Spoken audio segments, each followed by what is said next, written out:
जयपुर में पत्रकारों का एक आंदोलन आपको दिखाने जा रहा हूं, जिसमें आईएफडब्ल्यूजे के आह्वान पर यहाँ एक बड़ा आंदोलन हुआ है, जिसमें सभी पत्रकार एक मंच पर आने का काम किया है। एक कार्रवाई होती है जिसमें पुलिस प्रशासन की किस तरीके से धांधली कर एक पत्रकार के ऊपर झूठे मुकदमे दर्ज किए जाते हैं। उस पर उनके एक रेस्टोरेंट थे, उस पर तोड़ाफोड़ी की जाती है।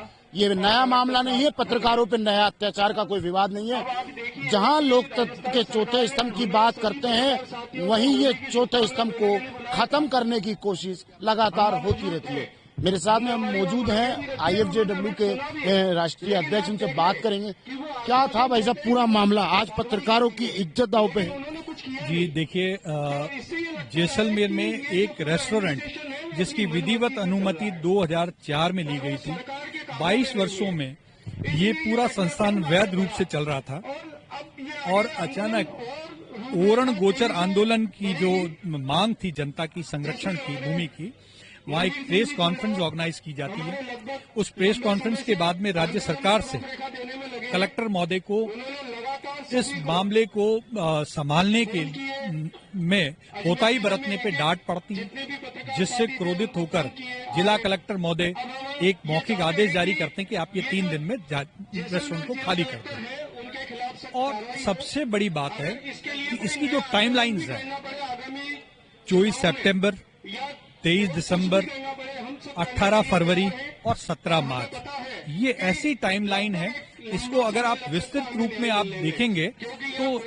एकदम स्पष्ट हो जाएगा कि कलेक्टर महोदय दुर्भावना से ग्रसित होकर ये कार्रवाई कर रहे हैं या किसी उच्च स्तर की जो दबाव उनके ऊपर है उसमें विवश होकर के इन्होंने ये कार्रवाइयां की और 1.5 करोड़ की संपत्ति को, पत्रकार की संपत्ति को, पत्रकार की आजीविका को वो पूरे 2 महीने में ही संपूर्ण नष्ट कर देते हैं। क्या लग रहा है भाई साहब, इसमें और कौन कौन मिला हो सकता है? क्योंकि बड़ा मामला है, बड़ी मिली भगत सामने आने का अंदेशा है। क्या लग रहा है कोई और भी है इसमें शामिल? बिल्कुल, मुझे कई उच्च प्रशासनिक अधिकारियों ने और जो सत्ता में जो मेरे परिचित जो वरिष्ठ राजनेता हैं, उन्होंने भी संकेत दिया है कि उपेंद्र ये छोटा मोटा विषय नहीं है। एक 2016 बैच का प्रशासनिक अधिकारी इस तरह की कार्रवाई अकेले अपने दम पर तो नहीं कर सकता। इसके पीछे जरूर किसी न किसी का हाथ है। हम इसकी तह पे जा रहे हैं क्योंकि हमारे कई पत्रकार फौजी पत्रकारिता में निपुण है, उनका सहयोग ले रहे हैं। हम प्राइवेट एजेंसीज को हायर भी कर रहे हैं अपने कुछ साथियों के थ्रू, क्योंकि ये बहुत जरूरी है कि इस षड्यंत्र का पर्दाफाश होना बहुत जरूरी है। अगर यही सब चलता रहा तो पत्रकारों को निपटाने में तो सिस्टम किसी भी तरह से निपटा सकता है। सारी सत्ताएं, सारी धाराएं उनके पास में। मेरे विषय में जिस तरह ये फाइल कलेक्टर और एडीएम के बीच में चलती है और इतना बड़ा खेल हो जाता है, ऐसा खेल किसी के साथ भी हो सकता है। जब पत्रकार के ऊपर, पत्रकारिता के इतने बड़े संस्थान के मुखिया के ऊपर एक इस तरह का कुठाराघात हो सकता है, तो आम पत्रकार पे क्या कुछ नहीं हो सकता। उस बात को समझाने के लिए हम आज यहाँ एकत्रित हुए। पूर्ण साक्ष्य जो हमारे पास में है उनको लेकर के हम मुख्यमंत्री महोदय और सचिव महोदय को भी, मुख्य सचिव महोदय को अवगत कराने जा रहे हैं और आह्वान किया है। इसलिए संपूर्ण जिलों की जो हमारी इकाइयां हैं वो यहाँ पर एकत्रित हुए हैं ताकि वो भी जाने कि किस तरह के घटनाक्रम कारित किए जा सकते हैं प्रशासन की आड़ में। वैसे सरकार हमेशा पत्रकारों के हित की बात करने का दावा करती है, क्या लग रहा है ये सरकार आज हमारे साथ खड़ी होगी? पत्रकारों के हित की अगर बात करें तो आप जानते हैं कि संगठन का एक 16 सूत्री मांग पत्र है। उस 16 सूत्री मांग पत्र में हितों की अगर बात करें तो सिर्फ 4 बातें आज तक वो क्रियान्वित हुई है, बाकी ऐसी की ऐसी पेंडिंग पड़ी है। राजस्थान में पत्रकार, राजस्थान क्या पूरे देश भर में अगर पत्रकारों की स्थिति में जो जानता होगा, पत्रकार ये न तो उसके पास में कोई तय मानदेय उन्हें मिलता है। पत्रकार की स्थिति एक मजदूर से जो नरेगा में काम करता उससे भी बुरी स्थिति में है। इसीलिए हम सरकारों से मांग कर रहे हैं बरसों से कि पत्रकारों की आवाज की मांग पूरी करें, पत्रकारों को एक्रेडिशन की सुविधा दें, पत्रकारों को रोडवेज में तोल में दें। वो छोटी छोटी जो मांगे हैं पत्रकारों की वो आज तक लंबित है।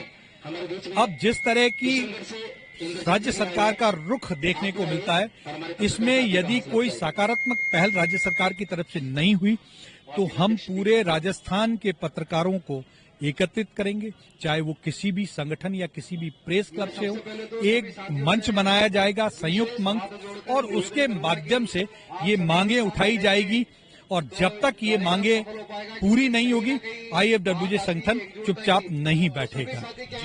ये सरकार को खुली चेतावनी है पत्रकारों की, अगर पत्रकारों के साथ इसी तरह अत्याचार जारी रहा तो जल्द पत्रकारों को उस स्तर पे रोड पे देखा जाएगा जो आज तक का इतिहास में कभी नहीं देखा गया। ये आंदोलन की शुरुआत है। अगर पत्रकारों में, जहां हम पत्रकारों के हित की बात करते हैं, वो लगातार साफ देखने को मिल रहा है। जहां सरकार चौथा स्तंभ का दावा करती है, जहां पत्रकारों को दर्जा देने की बात करती है, एक सुरक्षा कानून है। भूपेंद्र सिंह जी राठौड़ ने पूरी भूमिका आपके सामने रखी है कि ये आंदोलन आखिर हो क्यों रहा है, और मैं बस इस बारे में इतना सा ही कहना चाहूंगा कि ये सही समय है जब सरकारों को और प्रशासन को चेतना होगा, क्योंकि पूरे प्रदेश का जब पत्रकार यहाँ पर इकट्ठा हो रहा है, सैकड़ों की संख्या में, लगभग 500 पत्रकार यहाँ पर अभी कुछ देर के अंदर जमा हो जाएंगे, बहुत सारे साथी रास्ते में भी हैं। तो इस बात को समझना होगा कि ये जन अपेक्षाओं का एक मंच है। पूरा एक पत्रकार, क्योंकि अपने क्षेत्र का हम ये मानते हैं कि वो अकेला नहीं होता है, पूरे क्षेत्र की जनता का प्रतिनिधित्व करता है। तो आज पूरे राजस्थान का प्रतिनिधि अगर यहाँ पर जमा है और वो किसी एक बात को कह रहा है तो संवेदनाओं के साथ में सरकार को सुनना भी होगा, और यही अपेक्षा सरकार से है कि ये सही समय है कि आप हमारी बातों को गंभीरतापूर्वक सुने, संवेदनाओं के साथ में सुने और उचित निर्णय करें। हमारी एक मांग है कि सबसे पहले जो जिला कलेक्टर हैं माननीय प्रताप सिंह नाथावत, उनको जैसलमेर से हटाया जाए। ये मांग केवल पत्रकार नहीं कर रहा है। अगर आप जैसलमेर जाएंगे और वहाँ के तमाम लोगों से बात करेंगे, तमाम संगठनों से बात करेंगे, तो आपको समझ में आएगा कि ये मांग पूरी जैसलमेर की मांग है।